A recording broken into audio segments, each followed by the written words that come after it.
Chapter 16, Valley Battle. After that, no one dared to provoke Jiang Ran again.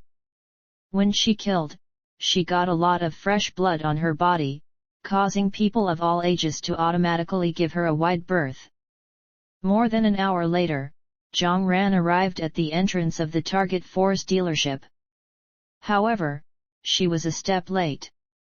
The shop had been smashed, and the cars inside had been taken away. Apart from debris, there was nothing left. Her mood wasn't good to begin with, and now Jiang Ran's mood was even worse. She looked around.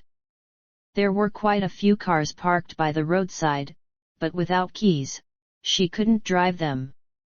So, Jiang Ran walked into the shop, hoping to find something. Ford's dealerships usually have storage warehouses for vehicles, right? But she found nothing. While searching, she noticed a car wash shop across the street. An idea struck her, and she started checking nearby car wash shops. After checking a few, Jiang Ran spotted a very beautiful SUV in one of the car wash shops. She quickly jogged over, politely knocked on the door first, and when there was no response, she began to break the door down. Easily breaking the door open, she inspected the car first. It seemed to be in for maintenance, but the owner hadn't shown up. Then, she searched the shop and indeed found the car keys in a drawer. Before long, a beautiful silver SUV drove out from the car wash shop. Judging by the exquisite decorations inside the car, the owner was affluent, and there was even a sports car key on board. As Jiang Ran was driving back to the residential area, explosions once again rang out in the city. Hesitating for a moment, Jiang Ran accelerated towards the direction from which the explosions came. She was curious about what kind of mutated creature could actually hold the entire city's military forces at bay. However, before she did that, Jiang Ran changed her bloody clothes. Going to the front lines wearing clothes stained with blood wouldn't be a good idea, as she would just become a target. As the car got closer, she heard faint gunfire. Indeed, they were under attack. She sped up the car, and before long, a barricade appeared in front of her. Soldiers in green uniforms waved her down. "Hello, it's dangerous ahead. We advise you not to proceed." Jiang Ran didn't want to cause trouble for these soldiers who were fighting for their country and people. She turned the car around and said, "If it's not possible, don't force it. It's more important to save your own life.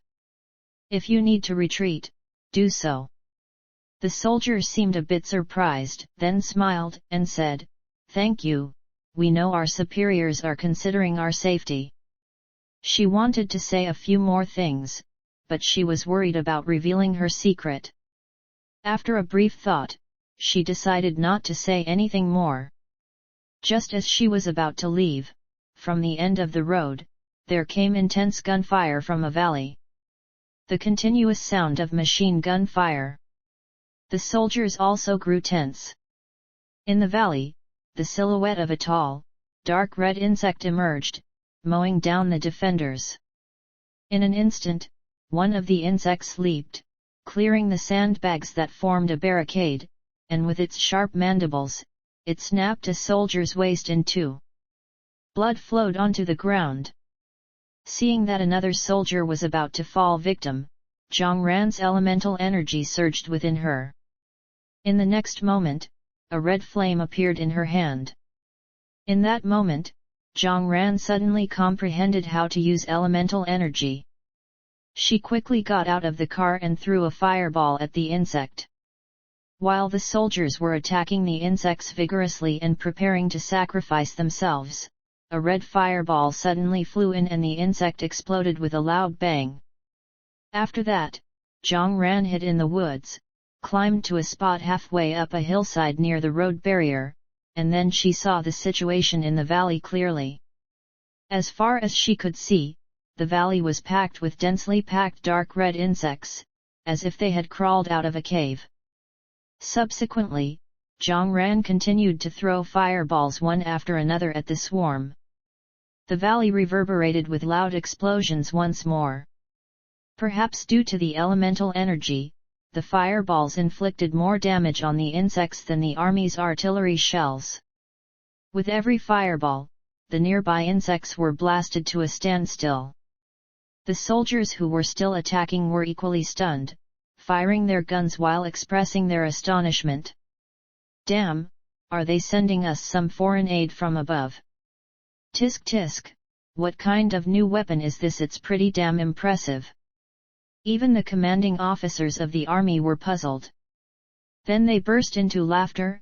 "Attack, keep on attacking, today we're going to make sure these creatures have no chance to retreat." The army's firepower continued to pound the insects. Jiang Ran also continued to throw fireballs, but soon she found it hard to hold on. Fortunately, the fireballs were causing so much havoc among the insects that they began to retreat. The battle for today had come to a temporary halt. The soldiers in the valley burst into cheers. Having faced the insects for several days, they had finally achieved victory again. Jiang Ran quietly descended the hill, hiding in the bushes to catch her breath. The soldier responsible for guarding the road barrier relaxed as well. He approached the car, which was still there, looking around. However, he couldn't find anyone. Just as he was searching around, Jiang Ran suddenly stood up from the bushes on the side of the road. The soldier thought she had been scared by the gunfire and had hidden in the bushes by the roadside. He smiled and said, "You've also seen how dangerous it is ahead. Hurry back, these days the city probably won't be peaceful. Take care." "I know. Thank you." Jiang Ran quickly drove away. The army in the valley was still busy cleaning up the battlefield, loading the relatively intact dark red insects into vehicles. Looking around, Commander Rong Xianggui didn't see their reinforcements. He thought they hadn't come down from the mountain yet, so he took Political Commissar Liang Zhen out to welcome them. But there was nothing outside the bunkers. Rong Xianggui looked at the soldier guarding the gate and asked, "Where are our reinforcements? Didn't they come by car?" The soldier looked puzzled and stood at attention, loudly replying, "Report, sir, there are no reinforcements." "What, no reinforcements?" Rong Xianggui was dumbfounded, muttering to himself, "Then where did those fireballs come from just now?" Seeing the serious look on the soldier's face, he turned to the equally baffled Political Commissar Liang Zhen. "Did you see the fireballs?" Liang Zhen nodded, and then Rong Xianggui looked at the soldiers again. "Did you all see those huge fireballs in the valley just now?" All the soldiers nodded. "Well, damn it!" Rong Xianggui was puzzled. Since everyone saw them, then there must have been reinforcements. How could they disappear? Afterwards, Rong Xianggui returned to the command post and made a satellite call to the higher UPS. He widened his eyes in disbelief as he listened to the reply on the phone. Liang Zhen asked, "Old Rong, what did the higher UPS say?" Rong Xianggui blinked his eyes, almost unable to believe it, and said, "The higher UPS said that large numbers of bizarre creatures have appeared all over the country, and the pressure in various regions is extremely high. They can't and won't send reinforcements to us. Moreover, currently, there is no weapon capable of emitting the kind of attack I just described." What Liang Zhen was also stunned.